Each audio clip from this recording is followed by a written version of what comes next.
church. I was born in an Orthodox priesthood Hindu family. I was born in a Hindu family to Brahmin priests. My grandfather, my great-grandfather, and my great-great-grandfather were Hindu priests.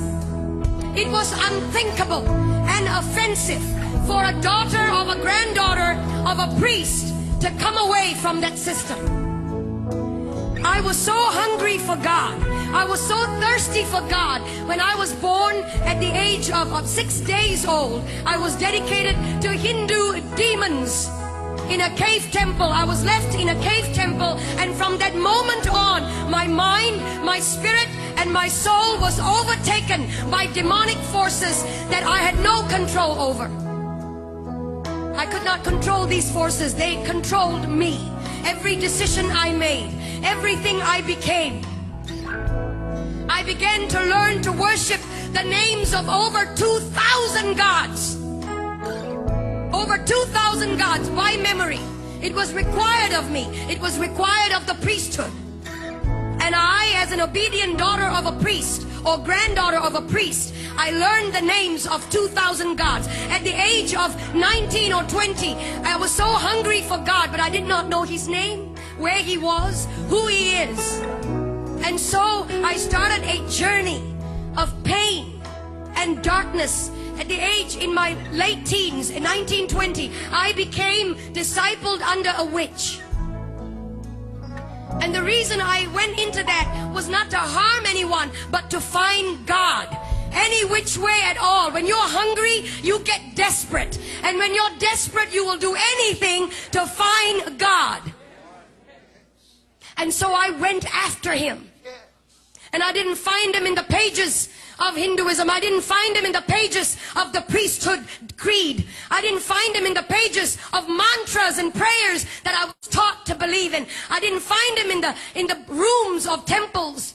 Huge temples. I would go into that and want to look for God. There was one time I was in southern India, and there was in this temple. I went in and I opened the curtain. There was a veil that divided the holy area from the rest of the public. Well, I couldn't wait. I had no authority to go into that area. Only a male priest could go in there. I opened the curtain, and there was a 10-foot idol.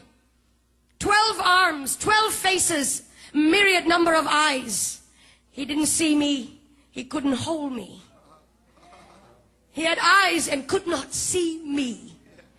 Years down the road, I was struck with a demonic pain in my body. From the top of my head to the tips of my feet, I would be in pain. Painkillers and suicide came the order of the day.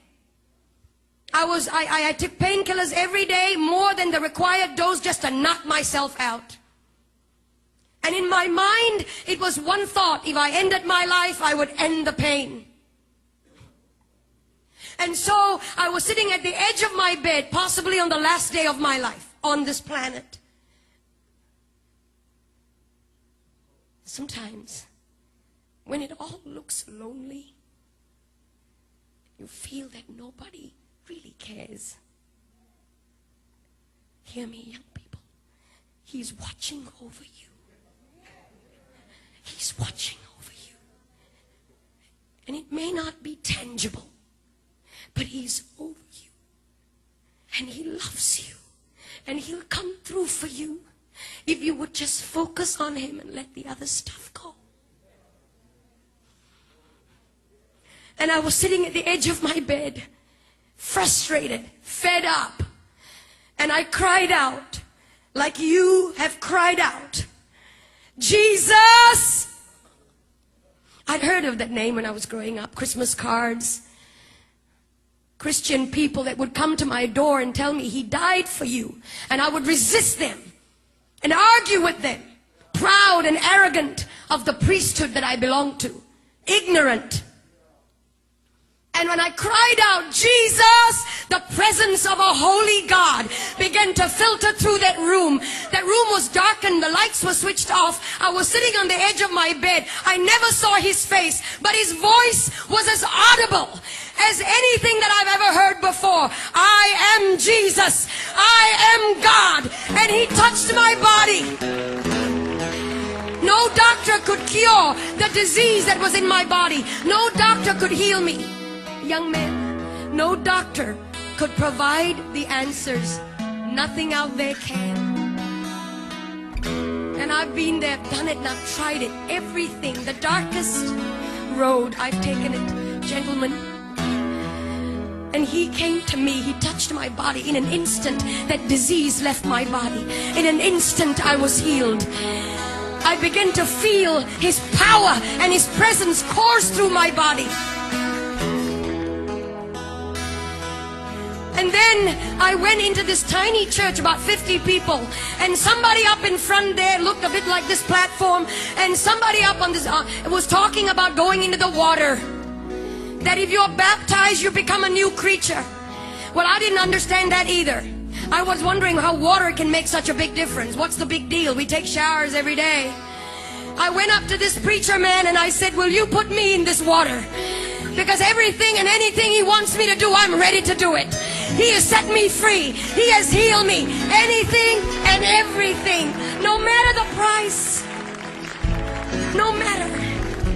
And so they put me in that water. When I came out, legions of demonic influences broke free from me. And I was set free, church. And today, depression is going to go. Heart disease is going to flee. Jesus is in this house. He's here. And if you could shout.